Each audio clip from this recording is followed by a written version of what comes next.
So very good morning to all of you. I cordially invite you all for this engineering thermodynamics course. So today's classroom discussion topic is the applications of steady flow energy equation for the various engineering devices like a compressor, a pump and heat exchanger. And what is the motivation to study these particular topics are? It is essential to know the working principle and performance evaluation of compressor, pump and heat exchanger. The outcome of the today's lecture is the everyone should be in a position to derive the steady flow energy equation of a compressor, pump and heat exchanger.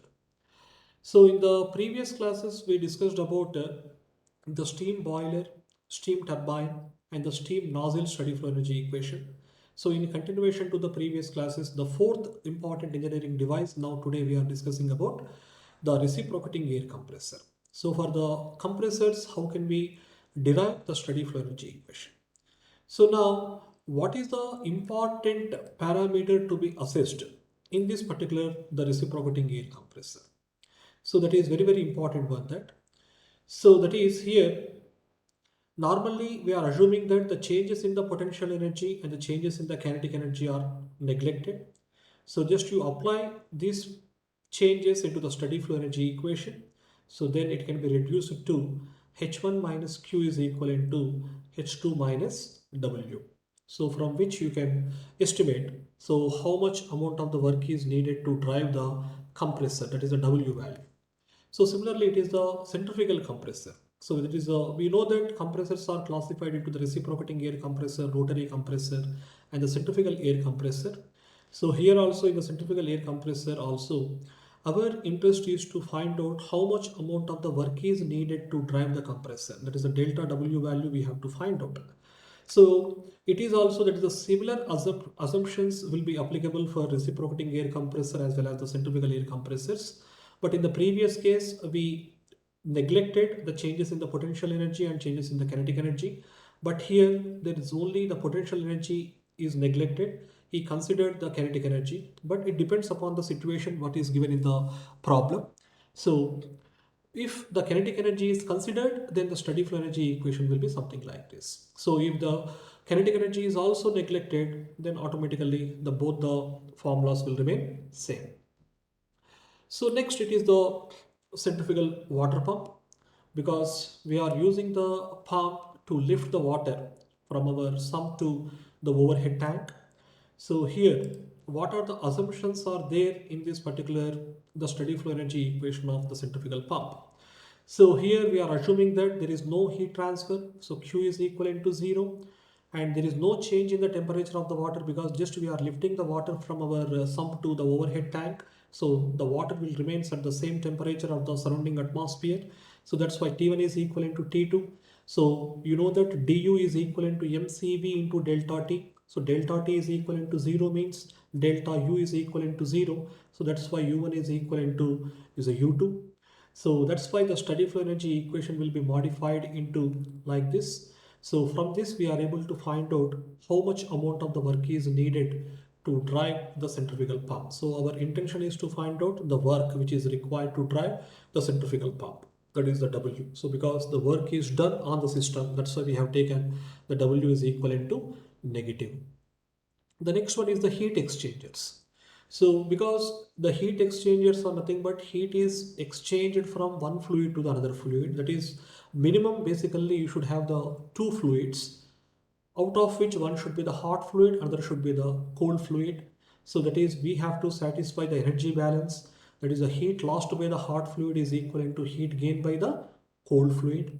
So whenever I am talking about the heat exchanger, the common examples are the condenser as well as the evaporator.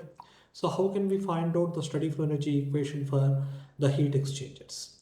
So here we can find out here, that is the H1 minus Q is equivalent to H2 whenever the changes in the kinetic energy and potential energy are neglected and there is no work done by the heat exchanger. So just you can see here it is a condenser.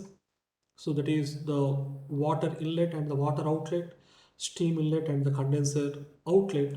So it is a H1 minus H2 is equivalent to, that is the Q. So Q is nothing but heat lost by the hot fluid is equivalent to heat gained by the cold fluid, because our intention is to find out how much amount of the heat is rejected by the condenser, because the condenser is a heat rejection device. So our basic purpose is to find out how much amount of the heat is rejected by the condenser. So delta Q value we have to find out. So Q is nothing but, just now I told you that it is the heat lost by the hot fluid. It is nothing but heat gained by the cold fluid. So by this particular formula we can evaluate delta Q. Next one, another example of the heat exchanger is the evaporator. And I told you that in the refrigeration system, we are having the four important components like compressor, condenser, expansion valve, and evaporator. So evaporator is the actual device which is producing us the desired amount of the refrigeration effect or cooling effect. How we are able to obtain this desired amount of the cooling effect means, so always there is a working fluid called a refrigerant. So the refrigerant in the evaporator coil, it is known as the evaporator coil. So always the refrigerant is flowing inside the evaporator coil. So here we keep all our food products and water products, all these things inside the door of the refrigerator here. So whenever the refrigerant is flowing inside the evaporator coil, it will absorb the heat from the products what we kept inside the door of the refrigerator. So by which the cool refrigerant is basically leaving with hot refrigerant. That is, there is a temperature gain by the refrigerant. So that's why the cold refrigerant will become hot refrigerant whenever it is leaving the evaporator. So similarly here also we have to find out how much amount of the heat is basically taken up by the refrigerant. So here also we are assuming the same thing, that is the changes in the kinetic energy and potential energy are equivalent to 0, and there is no work done by the evaporator. So H1 plus Q is equivalent to H2 and Q is equivalent to H2 minus H1, that is the increase in the enthalpy content of the system. So like this we are able to derive the steady flow energy equation for the compressor, and similarly the centrifugal pump, and similarly for the heat exchangers like a condenser and evaporator. So in the next class we will solve some problems on these applications of the steady flow energy equation.